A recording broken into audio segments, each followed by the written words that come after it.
Hello everyone, welcome to the another video of MBBS info. So अभी हैं हम त्वे सिटी में, रशिया में, और मेरे साथ है हरगोपाल।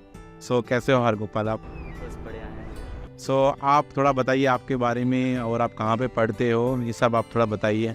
मेरा नाम हरगोपाल गुर्जर है और मैं राजस्थान भरतपुर से बिलोंग करता हूँ और मैं Tver state medical university Tver में पढ़ता हूँ। सो आज मैं आपसे कुछ जानकारी लेना चाहूँगा स्टूडेंट्स के लिए जो कि रशिया से अपनी MBBS की पढ़ाई करना चाहते हैं। तो मैं आपसे जानना चाहूँगा आपकी यूनिवर्सिटी के बारे में, और आपकी जो सिटी, जहाँ पे सिटी लोकेटेड है, इसके अलावा आपकी यहाँ पे लाइफ कैसी है। सो इन सब टॉपिक्स के बारे में मैं आपसे डिस्कस करना चाहूँगा। तो पहले आप थोड़ा बताइए, आपने रशिया क्यों चूज़ किया, और आपने आपकी यूनिवर्सिटी त्वेर स्टेट मेडिकल यूनिवर्सिटी क्यों चूज़ की? Tver state medical university choose करने का मेरा जो पहला मोटिव था वो ये था कि यहाँ की जो पढ़ाई है वो मेरे भैया हैं, इसके अलावा और भी कई स्टूडेंट थे जिनसे मैं जानकारी में था। उन्होंने मेरे को बताया कि यहाँ का जो पढ़ाई का एक्सपीरियंस है वो एक अच्छा है। इसके अलावा यहाँ का जो रहन सहन का है, जैसे कि हम देखें हॉस्टल का देखें या फिर खाने पीने का देखें, बहुत ही अच्छा है। इंडिया में एक अफवाह होती है जो बहुत ही ज़्यादा फैली हुई है कि भाई रशिया जाओगे तो इंडिया जैसी पढ़ाई नहीं। ये बिल्कुल ही गलत अफवाह है। यहाँ आने से पहले मैं भी यही सोचता था कि भाई रशिया जा रहे हैं यार, पता नहीं पढ़ाई कैसी होगी, इंडिया जैसी होगी या नहीं होगी। पढ़ाई इंडिया जैसी ही है एज इट इज़। यहाँ पे कुछ सब्जेक्ट जो इंडिया में नहीं पढ़ाए जाते हैं वो एक्स्ट्रा पढ़ाए जाते हैं। हाँ जी। तो उनकी वजह से लोगों को या फिर सारे स्टूडेंट्स को ये लगता है कि भाई रशिया जैसी पढ़ाई नहीं। ऐसा कुछ नहीं है। जो इंडिया के अंदर सब्जेक्ट जैसे एनाटॉमी है या इसके अलावा हिस्टोलॉजी है, फर्स्ट ईयर की ये जो अच्छी सब्जेक्ट होती है, जो मेन सब्जेक्ट होती हैं, वो यहाँ भी पढ़ाई जाती हैं, इंडिया में पढ़ाई जाती है। बिल्कुल। तो यदि हम देखें पढ़ाई को लेकर, तो पढ़ाई को लेकर ऐसा कुछ नहीं है, ये गलत अफवाह है। अब मैं बात करूँगा खाने की। तो खाने का ये है, ये भी एक अफवाह है कि भाई आप यदि रशिया में जाएंगे तो रशिया में आप वेज खा नहीं सकते। बिल्कुल। वेज मिल ही नहीं सकते, आपको नॉन वेज खाना पड़ेगा। आप एग्जिस्ट ही नहीं करेंगे यदि वेज खाएंगे। ऐसा कुछ नहीं है। मैं खुद वेजिटेरियन हूँ। आज तक मैंने कोई भी नॉन वेज नहीं खाया है। रशिया में आते हुए मेरे को करीब 7 से 8 महीने हो गए हैं यहाँ पे, और मेरा फर्स्ट ईयर कंप्लीट होने वाला है। फिर भी मैंने आज तक कोई भी नॉन वेज नहीं खाया है। हाँ बिल्कुल, ज़्यादातर सामान मिल जाता है, और मैंने अभी रिसेंटली वीडियो बनाई थी इसके बारे में। तो मतलब शॉप्स वगैरह मैंने दिखाए थे उसमें कि ये सारे ऑप्शन है। मैं आपको ये बताऊँ, पीछे ही ये शॉप है, इसमें बहुत सारी चीज़ें वेज मिलती हैं। जैसे समोसा भी मिलता है, इंडियन समोसा मिलता है, पंजाबी समोसा जिसे हम बोलते हैं। और डोसा मिल जाता है। तो बर्गर मिल जाता है, और इसके अलावा पिज़्ज़ा भी मिल जाता है, वो वेज। ऐसा नहीं है कि वेज और नॉन वेज। इसके अलावा यदि हम देखें कि अपने हॉस्टल में हम क्या बना सकते हैं, तो आटा, सब्जी, सारी चीज़ें मिलती है। ऐसा कुछ नहीं है कि यहाँ सिर्फ नॉन वेज ही मिलता है, वेज भी मिलता है। एडजस्ट कर सकते हैं। बिल्कुल भाई। तो आप मुझे बताइए कि जैसे आप रशिया आए थे, तो स्टार्टिंग में आपको क्या प्रॉब्लम फेस करनी पड़ी थी? आपको कुछ स्पेसिफिक किसी चीज़ के रिगार्डिंग, या फिर रैगिंग के रिगार्डिंग, या फिर आपको वेदर के रिगार्डिंग कोई प्रॉब्लम आपको फेस करनी पड़ी हो? हाँ, एक ये मैं आपको रैगिंग के बारे में बताना चाहूँगा। इंडिया में बहुत ही ज़्यादा फेमस है रैगिंग। हर कॉलेज में, हर यूनिवर्सिटी में रैगिंग बहुत ज़्यादा होती है। लेकिन रशिया में ऐसा कुछ नहीं है। यहाँ के जो सीनियर्स होते हैं भैया, बहुत अच्छे कोऑपरेटिव हैं। हर बात को उनसे पूछना, उनका बताना, ये बहुत ही अच्छा है यहाँ पे। अच्छे से सारी चीज़ों को बहुत अच्छे से मैनेज करते हैं, कोई भी प्रॉब्लम नहीं आती है। जैसे कि हम नोट्स यदि लेने चाहें तो भैया से नोट्स ले सकते हैं, जैसे कि हमसे जो सीनियर हैं। इसके अलावा किसी भी तरह की कोई प्रॉब्लम फेस होती है हॉस्टल में, क्योंकि फर्स्ट ईयर के बच्चों का ही प्रॉब्लम आती है लैंग्वेज बैरियर। बिल्कुल। यदि वो लैंग्वेज बैरियर, यदि यहाँ पे अच्छे सीनियर्स हैं, अच्छे स्टूडेंट्स हैं, तो लैंग्वेज बैरियर का फर्स्ट ईयर स्टूडेंटों को फिर कोई प्रॉब्लम नहीं आती, क्योंकि वो सारा संभाल लेते हैं। सारे को किसी से बात करनी हो, और इसके अलावा किसी से कुछ पूछना हो, सारी चीज़ें बहुत अच्छे से संभलवा देते। और जैसा मैंने बताया था वीडियो में कि आपको रशियन लैंग्वेज भी सिखाई जाती है। जी, यहाँ पे रशियन लैंग्वेज की अलग से क्लास चलती हैं। मैंने पहले भी अभी फर्स्ट में यही बताया था कि यहाँ कुछ एक्स्ट्रा पढ़ाई जाता है, जैसे कि रशियन लैंग्वेज पढ़ाया जाता है, अपन को कंप्यूटर के बारे में पढ़ाया जाता है, बेसिक मैथ का भी फर्स्ट ईयर में तो पूरा एक्सपीरियंस दिया जाता है। इसके अलावा बायोलॉजी के बारे में पढ़ाया जाता है, जो कि इंडिया में ऐसा नहीं है। यानी कि है कि यदि MBBS कर रहे हो तो यही नहीं है कि MBBS के बारे में ही सब कुछ पढ़ाया जा रहा है। थोड़ा जनरल नॉलेज भी सारी चीज़ों की दी जाती है। जी बिल्कुल बिल्कुल। और जैसे एक्स्ट्रा सब्जेक्ट्स कुछ पढ़ाए जाते हैं जो कि आपने बताया था, तो वो एमबीबीएस से रिलेटेड होते हैं या फिर बिल्कुल ही अनरिलेटेड होते हैं? यदि मैं बताना चाहूँ कि रिलेशन का, तो रिलेशन का एमबीबीएस जैसे हम नेक्स्ट जा करके यहाँ से नेक्स्ट या एमसीआई जो भी होगा उससे उनका कोई रिलेशन नहीं है, लेकिन अपनी लाइफ से जैसे कि कैलकुलेशन है, मैथ में और फिजिक्स में, जैसे कि एमबीबीएस में रिलेशन बनता है फिजिक्स का, कहाँ जैसे ईसीजी वगैरह निकालनी है तो वहाँ मैथ चाहिए ही, बिना कैलकुलेशन के आप निकाल लेते हैं ईसीजी वगैरह, तो इन सारी चीज़ों के लिए भी मैथ चाहिए। जी तो बिल्कुल। वो मैथ यहाँ फर्स्ट ईयर में पढ़ाई जाती है। बिल्कुल बिल्कुल। तो यानी कि कह सकते हैं रिलेशन भी है।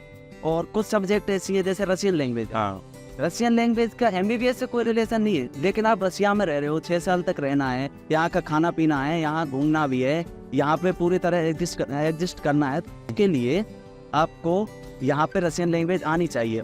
वो बखूबी से अच्छे से टीचर यहाँ पर सिखाते हैं। बिल्कुल बिल्कुल, ये आपने बहुत अच्छी बात बताई स्टूडेंट्स के लिए।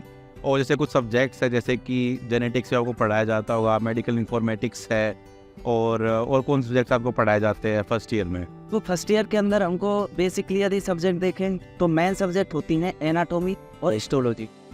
और जो फर्स्ट ईयर का रशिया के अंदर जो मेन सब्जेक्ट होता है जिसका एग्ज़ाम भी लगता है वो होती है बायोलॉजी। अब बायोलॉजी के अंदर भी बहुत सारी, जैसे अपन 11th-12th में पढ़ते हैं वो सारी चीज़ें, जैसे जेनेटिक्स है, इसके अलावा आपको सेल्स के बारे में वो भी बायोलॉजी में पढ़ाया जाएगा। इसके अलावा आपका जो किंगडम आते हैं इसको भी बायोलॉजी के अंदर पढ़ाया जाएगा। पैरासाइटोलॉजी है बायोलॉजी के अंदर पढ़ाई जाएगी जी। इससे क्या है कि एक बेस बनता है बच्चे का। बिल्कुल यदि वो एमबीबीएस कर रहा है तो बेसिक चीज़ों का उसको पता ही होना चाहिए, बिल्कुल। और वो पहले यहाँ कराई जाती है। उसके बाद एनाटॉमी और फिर हिस्टोलॉजी जो बहुत अच्छे से पढ़ाई जाती हैं, कोई भी वो कॉम्प्रोमाइज़ नहीं किया जाता। कॉम्प्रोमाइज़ जैसे कि यदि मैं करूँ तो कहीं भी कॉम्प्रोमाइज़ करते हैं, यदि टीचर कोई भी बात करते हैं तो कॉम्प्रोमाइज़ करेंगे। जैसे मेडिकल इन्फॉर्मेटिक्स है, मेडिकल इन्फॉर्मेटिक्स होती है कंप्यूटर, हाँ कंप्यूटर की सब्जेक्ट है। अब इंडिया से आने वाले स्टूडेंट, ये ज़रूरी नहीं है कि हर स्टूडेंट को कंप्यूटर के बारे में सारी जानकारी है, तो वहाँ पे वो जानकारी अच्छे से दे देते हैं कंप्यूटर के बारे में, कैसे कैसे उसको बनाना होता है, तैयार करने होते हैं, तो उसके बारे में बहुत सारी चीज़ें उसको बताते हैं जी। करीब फर्स्ट ईयर में 20 क्लास होती हैं, हर वीक के अंदर एक class medical informatics first year के फर्स्ट सेम में। अच्छा ठीक है। तो एग्ज़ाम्स वगैरह कैसे कंडक्ट किए जाते हैं आपके? यदि मैं एग्जाम्स को लेकर देखो, हाँ एक बात ये मैं बताऊंगा कि पढ़ाई का कैरिकुलम कैसा है। हाँ वो भी आप बताएं। पढ़ाई का कैरिकुलम इंडिया से थोड़ा डिफरेंट है, क्योंकि इंडिया में मेरे कई फ्रेंड्स मेडिकल यूनिवर्सिटीज़ में पढ़ते हैं। उनका क्या होता है, इंडिया में जैसे बेसिकली हम पहले से ही पढ़ते आए 11th-12th, हाँ कि बीच बीच में टेस्ट होते रहते हैं। इसके अलावा फाइनली टेस्ट होता है। इसके अलावा इंडिया में यदि आपकी 75% भी है तो आपको कोई टेंशन नहीं आएगी, आपको आराम से यूनिवर्सिटी आराम से आपको साइन दे देगी, आपको पास कर देगी। लेकिन यहाँ प्रेजेंट का बहुत ही बड़ा रफ्तार है। प्रेजेंट को लेकर के ये है कि हाँ 100% प्रेजेंट ही चाहिए। आप यदि बीमार हो गए तो उस टाइम आपकी एब्सेंट लग जाएगी, आप नहीं आएंगे कोई प्रॉब्लम नहीं है। ये नहीं है कि आप मतलब आ नहीं पा रहे हैं तो एब्सेंट ही लगेगी, वो एब्सेंट लगेगी, पर वो एब्सेंट आपको क्लियर करनी पड़ेगी। टीचर से अलग से टाइम लेना पड़ता है कि सर मैं इस टाइम में बीमार हो गया था तो इस वजह से मेरा एब्सेंट लगा है, जिसको यदि हम रशियन लैंग्वेज बोले तो अत्रावोत्का, तो वो अत्रावोत्का को क्लियर करना होता है। तो वो फिर टीचर टाइम देती है, उसके हिसाब से उसको हम क्लियर कर लेते हैं। बिल्कुल ठीक कहा आपने। और जैसे पढ़ाई, इसके अलावा पढ़ाई का जो कैरिकुलम था, पढ़ाई का कैरिकुलम ये है कि आपको हर क्लास पढ़ के ही जानी पड़ेगी। यदि आप क्लास को नहीं पढ़ के गए हैं तो टीचर, आप चाहे प्रेजेंट है फिर भी उसको एब्सेंट लगा दे। टीचर रोज जो वो पिछली क्लास में पढ़ाती है उसको रोज फिर अगली क्लास में वो पूछती है, उसका पूछना ही बनता है। उसके बाद वो आपको नंबर देगी। और इस तरह से यदि आप डेली अच्छे बेस पे जैसे 5 नंबर का, यहाँ पे क्या होता है 5 नंबर का वाइवा होता है और 5 नंबर का एमसीक्यू का टेस्ट होता है डेली पढ़ाई का। मैंने जो आज की पढ़ाई पढ़ी है उसका कल मेरे को 5 नंबर का उसी का वाइवा होगा और 5 नंबर का उसका एमसीक्यू होगा। ठीक है। मेरे को 5 नंबर में से 3 नंबर कम से कम एमसीक्यू में लाने हैं, 3 नंबर वाइवा, यानी कि 6 नंबर लाने। यदि 6 नंबर लाते हैं तो ही आप क्लास के अंदर प्रेजेंट है या पास है। यदि आप 6 नंबर नहीं ला पाते हैं तो उसको दोबारा पढ़ के आना, टॉपिक को दोबारा पढ़ना है टीचर से फिर क्लियर। हाँ बिल्कुल, नहीं तो काफ़ी अच्छी बात है। और ग्रुप्स भी काफ़ी छोटे छोटे होते हैं, तो एक इंडिविजुअल अटेंशन भी रहती है। पढ़ाई को टीचर का जो वो है, टीचर का अटेंशन का देती है। इंडिया के अंदर बहुत सारे क्या होता है कि एक साथ 100 बच्चे 150 बच्चे पढ़ते, लेकिन यहाँ ऐसा नहीं है। यहाँ है फर्स्ट ईयर में यहाँ 200-300 बच्चे होंगे या हैं भी, लेकिन यहाँ जो पढ़ाई का कैरिकुलम है वो है कि आपका 15 से 10 बच्चों का एक ग्रुप बनाया जाता है। उस ग्रुप के लिए स्पेशल टीचर लगते हैं हर ग्रुप के लिए। एनाटॉमी का, हिस्टो का, ये भी नहीं है कि एक ही टीचर सारे ग्रुप को कराए, हर ग्रुप के लिए अलग भी टीचर तो जब यदि इतने कम बच्चे होंगे तो अच्छे से वो बच्चे पढ़ाई में भी अच्छे से मैनेज कर पाएंगे, टीचर का भी ध्यान अच्छे से होगा। इसके अलावा टीचर पढ़ाई, यदि हम बात लें पढ़ाई की, तो पढ़ाई टीचर की एनाटॉमी है, हिस्टोलॉजी है, जो मेन सब्जेक्ट है, उनमें तो किसी भी तरह का कोई कॉम्प्रोमाइज नहीं होता है। डायरेक्ट आपको यदि आप नहीं पढ़ के आए तो टीचर एब्सेंट हो गई, वो आपको करनी ही है पढ़ाई, यानी कि पढ़ाई ही करनी ही पड़ेगी। बिल्कुल, ये तो होना भी चाहिए। आप बाहर आ रहे हो और यूनिवर्सिटी की भी रिस्पॉन्सिबिलिटी है कि वो अच्छे से फोकस करे स्टूडेंट पे और रेगुलरली थोड़ा स्ट्रिक्ट रहे, ताकि बच्चा अपनी पढ़ाई पे कंसंट्रेट कर सके रेगुलरली, और जो जितने भी टॉपिक्स पढ़ाए जा रहे हैं उनको अच्छे से समझ के और फिर क्लियर करे। तो ये काफ़ी हेल्पफुल भी रहता है जब आप एग्ज़ाम दोगे फाइनल आगे, तो उसमें भी काफ़ी सही रहेगा जी। अच्छा, अब बात हम करेंगे, आज हमने आपको अपने पढ़ाई के बारे में बताया, आपने यहाँ पे चैलेंजेस के बारे में बताया, अब हम बात करेंगे कि हॉस्टल्स के बारे में। तो जहाँ पे तो ये स्टेट यूनिवर्सिटी के हॉस्टल्स है, गवर्नमेंट हॉस्टल्स है आपके, तो कैसा आपका वहाँ पे लिविंग है, आपको कोई प्रॉब्लम फेस करनी पड़ती है, कंफर्टेबल है या फिर नहीं, वो सब बताइए, क्या क्या फैसिलिटी प्रोवाइड की जाती है।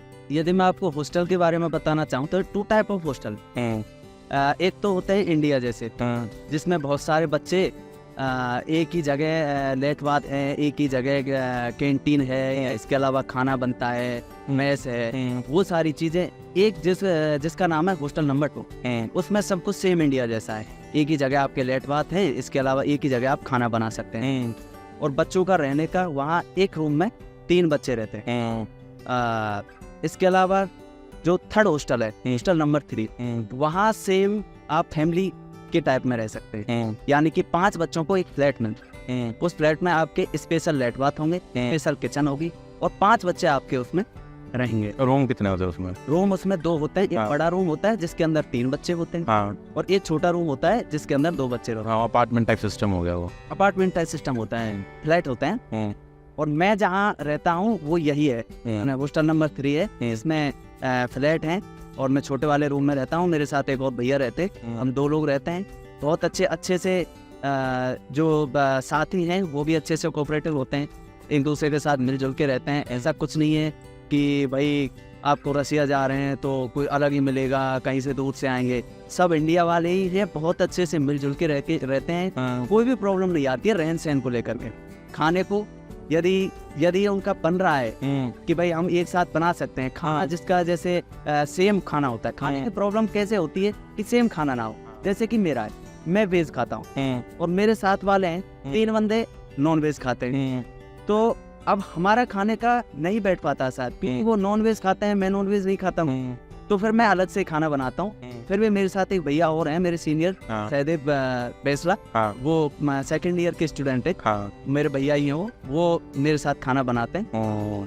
तो खाने का आप एक दूसरे के पास जाके खाना बना भी सकते हैं, ऐसा भी नहीं है कि आप अपने ही रूम में खाना बनाएंगे, आपको प्रॉब्लम क्रिएट की जाएगी कि आप दूसरे रूम में खाना नहीं बना सकते। दूसरे की किचन में यदि आपका किसी के साथ हॉस्टल में बॉन्डिंग अच्छी है, तो आप किसी भी किचन में जाकर के किसी भी बच्चे के साथ खाना बना सकते हैं, कोई प्रॉब्लम नहीं। तो बहुत अच्छी बात है। और फीस भी आपके हॉस्टल की काफ़ी कम है, सिर्फ फीस का तो नेक्स्ट लेवल है। ये है कि आपको 1000 रूबल में, अब 1000 रूबल इंडिया का अब फिलहाल का टाइम देते हैं तो वही 1000 रूबल, 1000 रुपए के 1000 रूबल है, तो फीस बहुत ही अच्छी है। इंडिया के हॉस्टलों से भी बहुत अच्छी फीस। 1000 रूबल क्या ही है महीने के, अब पूरी साल के 12000 रूबल हो रहे हैं। और काफ़ी अच्छा हॉस्टल मिल जाता है, और हॉस्टल बहुत अच्छी फैसिलिटीज़ के साथ आपको अलग स्पेशल लेट बाथ मिल जाता है, अलग किचन मिल जाती है, अलग आपको रूम भी बहुत अच्छा इंटीरियर मिलता है, सारे पर्दे सारे। हाँ, एक जो रहने में ही है, आपकी बेड सीट और तकिया की जो सीट है, वो सारी चीज़ आपको हर बीट नई धुल करके, नई तो नहीं कहूँगा, धुल करके प्रेस हो करके बिल्कुल सेफ मिलती है। यानी कि यहाँ इन्फेक्शन का, सफाई का, रशिया के अंदर सफाई का इतना ध्यान रखा जाता है कि बच्चे को नहीं चाहते तो वो 1 साल के लिए एक बेडशीट वगैरह दे सकते थे। बट हर वीक यहाँ पे मंगलवार का जो वीक होता है उसमें हर मंगलवार को हमारी बेडशीट और पिलो कवर ये चेंज होते हैं हर बार। तो ये एक अच्छी है कि आप किसी भी तरह के इन्फेक्शन से बच सकते हैं, और वैसे भी बहुत अच्छा होता है इंटीरियर, तो वहाँ किसी भी तरह के मक्खी मच्छर इनका कोई प्रॉब्लम नहीं है। सो हॉस्टल अच्छे है आपके, जैसे आपने बताया आपके एजुकेशन वाइज अच्छी है। तो ओवरऑल आप वीडियो को हम समराइज़ करें, ओवरऑल आपका एक्सपीरियंस कैसा रहा है रशिया में? आपको ऑलमोस्ट 1 ईयर हो गया है, आप पूरे यूनिवर्सिटी का एक्सपीरियंस, पूरे हॉस्टल्स का, यहाँ पे जो सिटी है तुवेर सिटी जहाँ पे अभी हम है, तो क्या ऐसा एक्सपीरियंस आप बताना चाहेंगे? तवेर सिटी का बताऊं तो तवेर सिटी मॉस्को से बहुत सी नज़दीक पड़ती है। हाँ। तो ट्रेवल का इतना अच्छा सिस्टम रहता है, बहुत ही कम खर्चे में, मुश्किल से 1000 रूबल में आपका ट्रेवल हो जाता है। 1000 रूपये मतलब जाने का या फिर आने जाने का? यदि आप, वो डिपेंड करता है आप कैसे जा रहे हो। यदि आप टैक्सी से जा रहे हो तो थोड़ा ज़्यादा आता है। हाँ। यदि आप ट्रेन से जा रहे हो तो 600 रुपये का 600 रूबल का टिकट होता है ट्रेन का, तो 1200 रूबल में आपका हो। कहने का मतलब 1000 से 15 रूबल में आपका मॉस्को, जो कि कैपिटल सिटी है बिल्कुल। आपको जैसे आपने बताया 1200 रूबल है, तो उसमें आप स्टूडेंट आईडी दोगे, आप यहाँ से जाओ। ये बात मैं मेंशन करना भूल गया हूँ कि स्टूडेंट, यदि आपके पास आप मेडिकल यूनिवर्सिटी के स्टूडेंट हैं तो आपको स्टूडेंट कार्ड जो बनता है मेडिकल यूनिवर्सिटी से, उसके लिए अलग से डिस्काउंट भी मिलता है। टिकट में डिस्काउंट मिलता है, टैक्सी में भी डिस्काउंट मिलता है, खाने पीने की चीज़ों में भी। इवन यहाँ तक मैं बात करूँ तो 40% डिस्काउंट मिल जाता है। बिल्कुल। तो ये बहुत ही अच्छी बात है कि यहाँ पे जो बच्चे होते हैं उनके लिए अलग से भी स्टूडेंट्स के लिए डिस्काउंट दिया जाता है। बिल्कुल बिल्कुल। और यदि मैं बात करूँ हमारी तवेर स्टेट यूनिवर्सिटी की पोजीशन की, कि रसिया में वो कहाँ एग्जिस्ट करती है, तो अभी फ़िलहाल हम वोल्गा रिवर पे हैं। जो वोल्गा रिवर आपको पता ही होगा कि पूरे यूरोप की सबसे बिगेस्ट रिवर में आती है, सबसे बड़ी रिवर। तो इसके बिल्कुल ही सट करके इसके किनारे पर यूनिवर्सिटी है, तवेर स्टेट मेडिकल यूनिवर्सिटी। तो यूनिवर्सिटी का यदि आपको कभी क्लास में ख़त्म हो गई है, उसके बाद अब कभी घूमने का मन किया है, तो आप इस तरह से किनारे आ सकते हैं, बैठ सकते हैं और अपनी शांति प्राप्त कर सकते हैं, कोई दिक्कत नहीं है। और जिस तरह से मैं बताना चाहूँगा कि बाकी तो मैं भी सारी जगह हैं यहाँ घूमने को, जैसे कि अली बाबा स्ट्रीट है यहाँ घूमने को, और भी कई सारी जगह हैं, मॉल वगैरह हैं, रूबन नाम का मॉल है, ग्लोबस है जहाँ खाने पीने की चीज़ें हैं। तो और यहाँ एक चीज़ इंडिया से बहुत डिफरेंट लगी मुझे, जो बिल्कुल ही अलग है। इंडिया में आपको हर जगह बाजार मिल जाएंगे, हर कस्बे में, हर टाउन में, इसके अलावा हर सिटी में आपको अलग से बाजार मिल जाएंगे। यहाँ क्या होता है, जो खाने पीने की चीज़ें हैं वो एक ही, जैसे कि इंडिया में मॉल होता है ना, मॉल भी है यहाँ, लेकिन इसके अलावा खाने पीने की और बहुत सारी चीज़ों का एक ही जगह सब कुछ होता है। कहने का मतलब ये कि आपको बहुत सारी जगह जाना नहीं है, एक ही जगह आप खाने का भी मिल जाएगा, एक ही जगह आपको कुछ बर्तन चाहिए, इसके अलावा मैं पहनने के कपड़ों की बात करूँ, बहुत सारी चीज़ें एक ही जगह आपको दुकानों में मिल जाएंगी। क्योंकि इसका एक रीज़न ये भी हो सकता है कि यहाँ यदि अलग अलग खुले में होंगी तो वेदर का प्रॉब्लम हो जाता है। क्योंकि वेदर यहाँ यदि हम देखें विंटर में, तो विंटर में बहुत ज़्यादा माइनस में चला जाता है, -10 -15 भी चला जाता है। तो उस टाइम में दिक्कत आ जाती है उन दुकानदारों को। यहाँ बिल्कुल क्लोज होते हैं सारी चीज़ें, हीटर्स वगैरह लगे होते हैं। और हॉस्टल में भी ये नहीं है कि आप ठंड में मरेंगे, इतना होगा। हॉस्टल में ऐसी सुविधाएं हैं कि आपको किसी भी तरह की कोई ठंड नहीं लगेगी। यहाँ तक कि विंटर में भी जब बाहर का टेम्परेचर -10 to -20 भी हो जाता है, उस टाइम भी आप अपने रूम के अंदर एक नॉर्मल टी शर्ट में रह सकते हैं। तो सेंट्रल हीटिंग रहती है, क्योंकि अंदर सेंट्रल हीटिंग रहती है, कोई दिक्कत नहीं आती है। थैंक यू हरगोपाल, आपने काफ़ी ज़्यादा जानकारी दी स्टूडेंट्स के लिए। और जैसा आपने बताया यहाँ पे रहन सहन का, खाने पीने का, एजुकेशन के बारे में आपने बताया, तो आई एम श्योर ये आने वाले बच्चों के लिए बहुत ज़्यादा फ़ायदेमंद रहेगा, क्योंकि सारी जानकारी वो लेके आएंगे तो और भी अच्छा रहता है यहाँ पे। सो thank you for your time. और अगर आपको वीडियो अच्छी लगी हो तो वीडियो को लाइक ज़रूर करना, और आपको भी डाउट है तो आप नीचे कमेंट बॉक्स में हमारे कमेंट कर सकते हो, and we will clear them. So thank you for watching this video and have a good day.